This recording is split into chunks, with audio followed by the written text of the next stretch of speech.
कल हम लोगों ने पारिस्थितिकी कारकों में प्रकाश और तापमान की बात की थी। आज हम लोग जल और वर्षा की बात करेंगे। जल और वर्षा की। जल का पारिस्थितिकी में क्या भूमिका है, पौधों और जीव जंतुओं के संदर्भ में इसकी भूमिका को देखा जाएगा और साथ में जल कहाँ से प्राप्त होता है, वर्षा क्या है और वर्षा के कुछ प्रकार, उसकी भी बात हम लोग आज यहीं करेंगे। तो जल की भूमिका को अगर देखा जाए तो सबसे पहले जीव द्रव्य के निर्माण में जल की महत्वपूर्ण भूमिका है। जीव द्रव्य के निर्माण में किसी भी जीव की जो प्राथमिक इकाई है वो जीव द्रव्य है, तो जीव द्रव्य के निर्माण में जल की भूमिका। फिर पौधों में खनिज लवणों का अवशोषण एवं घुलित पदार्थों का स्थानांतरण। पौधों में खनिज लवणों के अवशोषण में इसकी भूमिका है।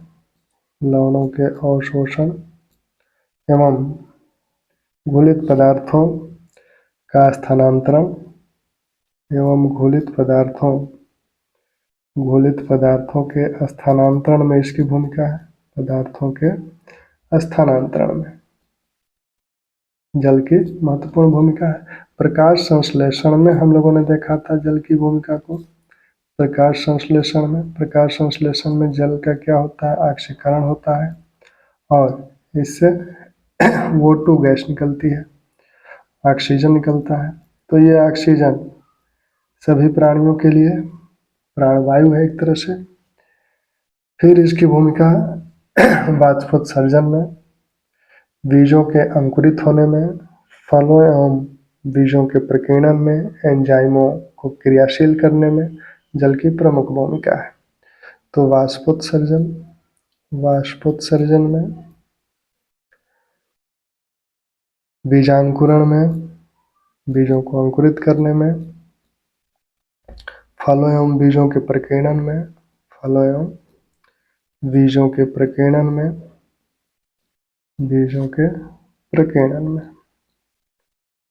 में, एंजाइमों की क्रियाशीलता में,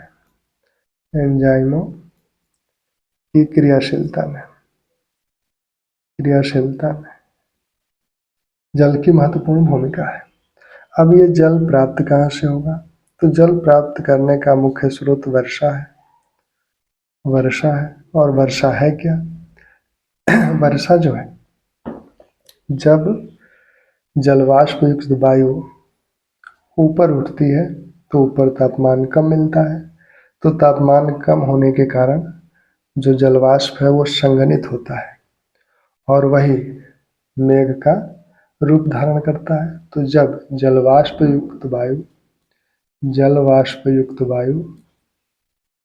युक्त वायु अगर ये वायु गर्म है तो ऊपर उठेगी, वायु ऊपर उठती है तो तापमान कम होने के कारण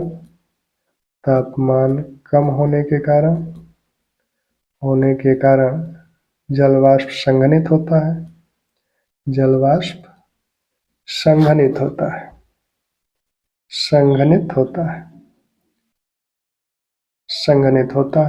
और फिर यही मेघ बनता है, बादल बनता है। संघनन क्या है? अब सवाल ये उठता है कि संघनन क्या है। तो संघनन जल के गैसीय अवस्था से तरल अवस्था में परिवर्तन की क्रिया ही संघनन है। जल के गैसीय अवस्था से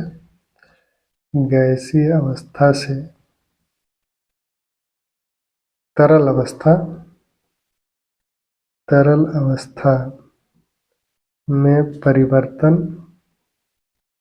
में परिवर्तन की प्रक्रिया ही संघनन है।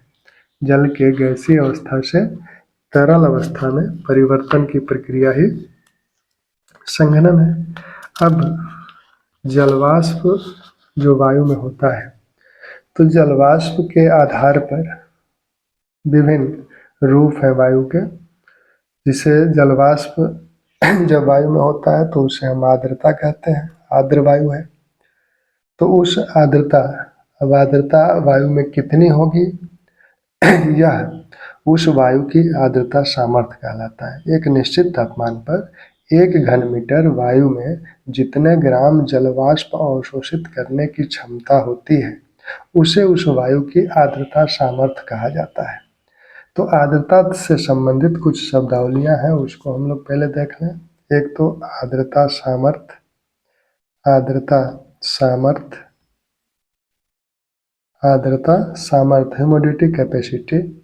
दूसरा संतृप्त वायु, संतृप्त वायु, निरपेक्ष आर्द्रता, निरपेक्ष आर्द्रता, एब्सोल्यूट ह्यूमिडिटी, विशिष्ट आर्द्रता, स्पेसिफिक ह्यूमिडिटी, विशिष्ट आर्द्रता और सापेक्ष आर्द्रता, सापेक्ष आर्द्रता। तो इतने आर्द्रता से संबंधित शब्दावलियां हैं। जब वायु में जलवाष्प होता है तो वह वायु आर्द्र कहलाती है। एक निश्चित तापमान पर आर्द्रता को प्रभावित, ये जो आर्द्रता है या संघनन है, तो संघनन को प्रभावित करने वाले दो प्रमुख कारक हैं। एक तो तापमान और दूसरा वायु की सापेक्षिक आर्द्रता। वायु की जो आर्द्रता है वो तो वायु की आर्द्रता, ये दो कारक हैं जो संघनन को प्रभावित करते हैं। तापमान कम होगा तो जो वायु में जलवाष्प है वो संघनित होगा, उसका संघनन होगा। और वायु में आर्द्रता कितनी है इस पर भी संघनन डिपेंड करेगा, क्योंकि आर्द्रता यानी जलवाष्प जो वायु में है वही संघनित होना है। तो इसलिए वायु की सापेक्ष आर्द्रता और तापमान, ये दो कारक हैं जो संघनन को प्रभावित करते हैं। तो आर्द्रता सामर्थ्य क्या है? एक निश्चित तापमान पर एक घन मीटर वायु जितने ग्राम जलवाष्प को अवशोषित कर सकती है उसे उस वायु की आर्द्रता सामर्थ्य कहा जाता है। यानी एक निश्चित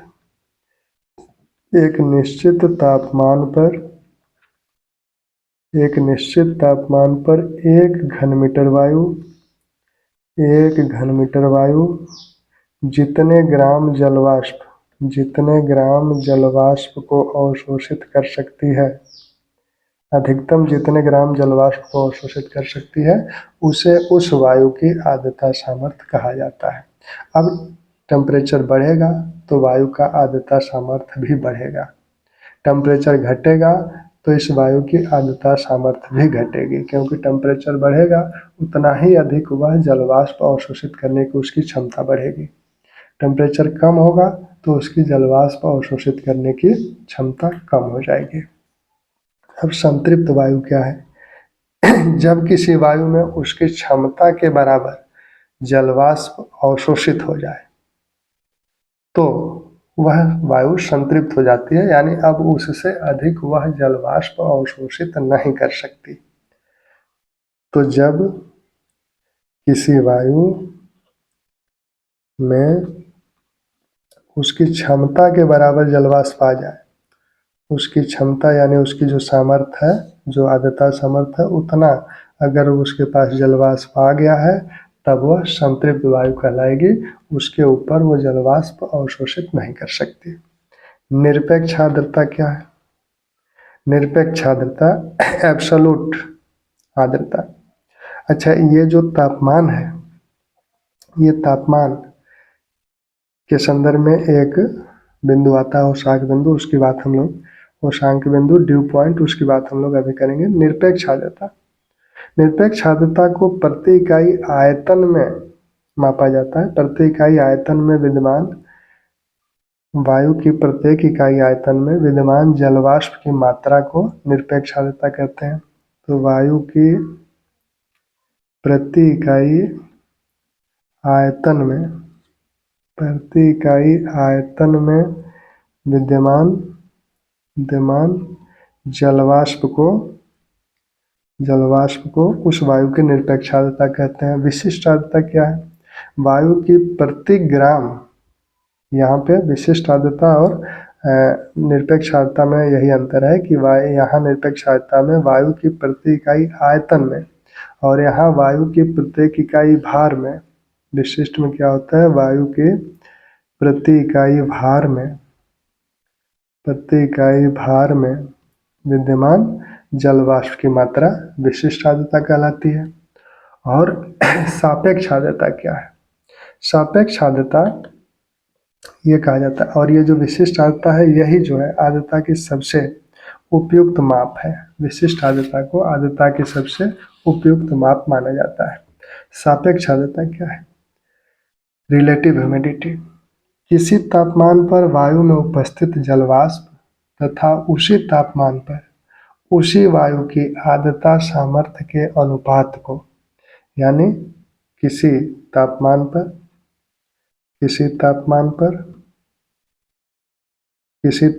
पर वायु में उपस्थित जलवाष्प, कितना जलवाष्प है उपस्थित जलवाष्प, और इसी तापमान पर उसकी सामर्थ्य क्या है, ये आर्द्रता सामर्थ्य, यानी वो कितना जलवाष्प ग्रहण कर सकती है। तो जितना ग्रहण कर सकती है उससे अधिक तो जलवाष्प होगा नहीं, उससे कम ही होगा। तो इस तापमान पर जितना वर्तमान में उसमें जलवाष्प है और कितना उसकी क्षमता है, इन दोनों के अनुपात को सापेक्षिक या सापेक्ष आर्द्रता कहा जाता है। इसे प्रतिशत में मापा जाता है, सापेक्षिक आर्द्रता को प्रतिशत में मापा जाता है, और इसको जो है निरपेक्ष आर्द्रता को मापा जाता है ग्राम प्रति घन मीटर में। इसको मापा जाता है ग्राम प्रति घन मीटर में, और इसको मापा जाता है प्रतिशत में, सापेक्षिक आर्द्रता को। ठीक। अब एक शब्दावली आती है ओशांक बिंदु की। ओशांक बिंदु, ड्यू पॉइंट। ओशांक बिंदु, ड्यू पॉइंट। ओशांक बिंदु क्या है? जिस न्यूनतम तापमान पर कोई वायु संतृप्त हो जाती है उसे उसका ओशांक बिंदु कहा जाता है। जिस तापमान पर कोई वायु संतृप्त हो जाती है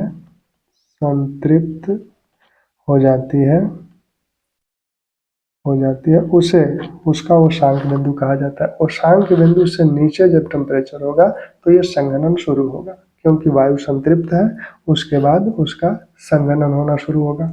संघनन केंद्र कौन कौन से हैं, संघनन होगा कहाँ, संघनन केंद्र कौन कौन से हैं?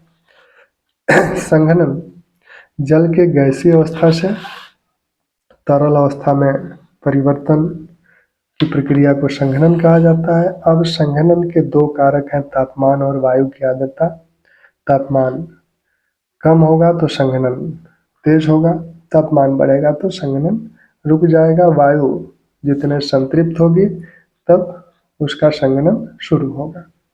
तो वायु की सापेक्ष आर्द्रता जितनी अधिक होगी उसका संघनन उतने अधिक होगा। अब ये जो संघनन होता है, ये संघनन होगा कैसे? जल के गैसीय अवस्था से तरल अवस्था में परिवर्तन को तो संघनन करते हैं। संघनन, अब ये जो जल के जो गैसीय अवस्था में है वो तरल अवस्था में बदलेगा, तो वो जल की जो बूंदें बनेगी वो कहाँ टिकेंगी? आसमान में, अंतरिक्ष में, ये सारा कार्य होता है। तो उसके लिए कुछ संघनन केंद्र होते हैं, संघनन केंद्र जिन्हें कहा जाता है। ये संघनन केंद्र हैं धूल, धुआं के कण, समुद्री नमक के कण, इन्हें संघनन केंद्र के रूप, इन्हें संघनन केंद्र कहा जाता है। इन्हीं पर वो जो जल की बूंदें हैं आकर टिकती हैं, और फिर जब ये संघनन की क्रिया ज़्यादा होने लगती है तो ये गुरुत्वाकर्षण से ये बूंदें फिर नीचे बारिश के रूप में हमें मिलती हैं। ठीक। अब वर्षा क्या है? वर्षा की बात हम लोग पहले की है। जलवाष्प युक्त वायु ऊपर उठती है तो तापमान कम होने के कारण जलवाष्प संघनित होता है और मेघ का निर्माण होता है, और फिर वही मेघ वर्षा करते हैं। अब मेघ भी कई प्रकार के हैं, जो बादल हैं, मेघ है, वो कई प्रकार के हैं। तो मेघ पृथ्वी की सतह से काफी ऊंचाई पर वायुमंडल में बनते हैं। मेघ जो है, बादल जो है, वायुमंडल में बनते हैं। वायुमंडल में बनते हैं, पृथ्वी से काफी ऊंचाई पे बनते हैं। ऊंचाई के आधार पर मेघों के 3 कैटेगरी की गई है, एक उच्च मेघ, दूसरे मध्यम मेघ, तीसरे निचले मेघ। अब जलवाष्प के संघनन के फलस्वरूप निर्मित जलकण हिमकण के समूहन को बादल कहते हैं। ये अगर बहुत टेम्परेचर कम हो गया तो ये हिम के रूप में भी बदल जाएंगे, जो पानी की बूंदें हैं वो हिम के रूप में बदल जाएंगी। बादल मुख्यतः हवा के रुद्धोष्म प्रक्रिया द्वारा ठंडे होने एवं तापमान के उच्चांक बिंदु से नीचे गिरने पर बनते हैं। बादल हवा के रुद्धोष्म रुद्धोष्म प्रक्रिया द्वारा ठंडे होने एवं तापमान के उच्चांक बिंदु से नीचे जाने तापमान के उच्चांक बिंदु से नीचे गिरने पर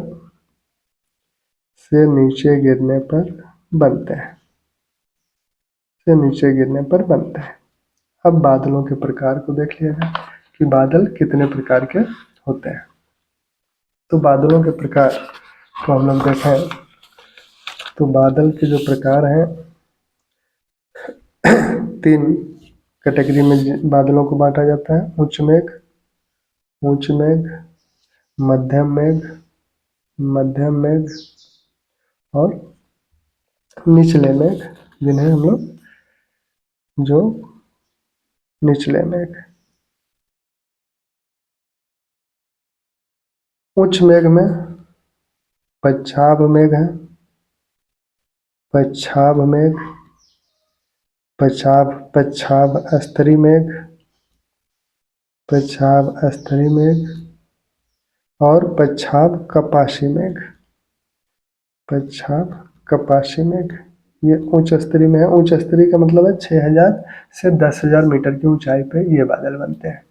ये 2000 से 6000 मीटर की ऊंचाई पे बनते हैं। ये 6000 से 10,000 मीटर की ऊंचाई पर बनते हैं और ये 2000 मीटर से 6000 मीटर की ऊंचाई पर बनते हैं और ये 2000 मीटर की ऊंचाई तक, अधिकतम ऊंचाई इनकी 2000 मीटर तक होती है। तो पच्छाद मेघ, पच्छाद स्तरी मेघ और पच्छाद कपासी मेघ। मध्यम स्तरी जो बादल है इसमें उच्च स्तरी मेघ, उच्च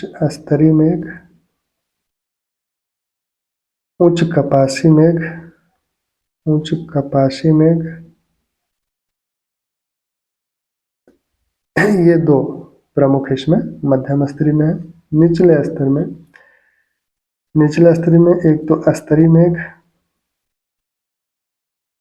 दूसरे स्तरी कपासी मेघ